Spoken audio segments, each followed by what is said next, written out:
I've been a member of the Global Carbon Removal Partnership led by Dr. Sanjeev Kajram out of Thunderbird School of Global Management.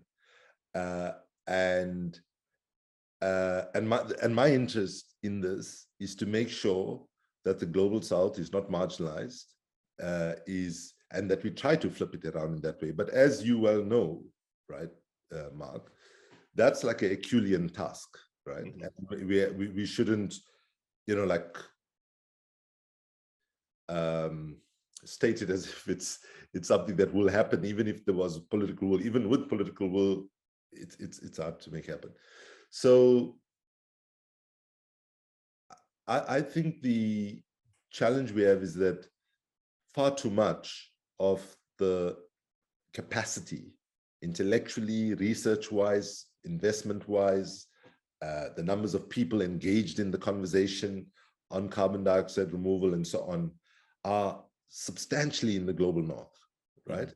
So the one thing we need to do is make sure that this conversation and any initiatives, right, need to balance the participation of people. So that's the one thing that we absolutely need to do. And let's be blunt about it, where we are now is a very, very long way from where we need to be in terms of just basic justice, equity, diversity, and inclusion, right? The second way we can flip it around is to make sure that people, in the way we do any of these initiatives, and I would say even leave carbon dioxide removed, but even the way we make the transition from fossil fuel energy to renewable energy, let's do it with the spirit of redress. Let's do it with the spirit that these communities were the ones that paid the brunt for the over consumption in the global north and with its consequent emissions that came with it.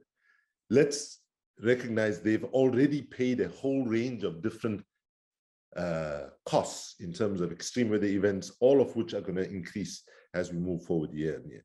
So that's what I'm saying.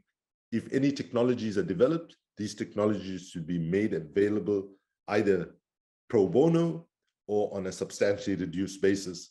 And we know how hard the fight is for the global south with the patent regimes that we have, even in terms of life-saving pharmaceutical drugs or any other sector we want to look at.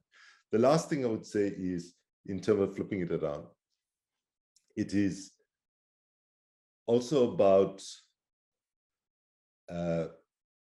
making sure that there is absolutely nothing that is experimented with, that is tried with without scientific approval, right? Whether it comes from the IPCC, some appropriate UN body or whatever, and that it should be done in a way that we don't replicate economic injustice in the way most economic projects are constructed today.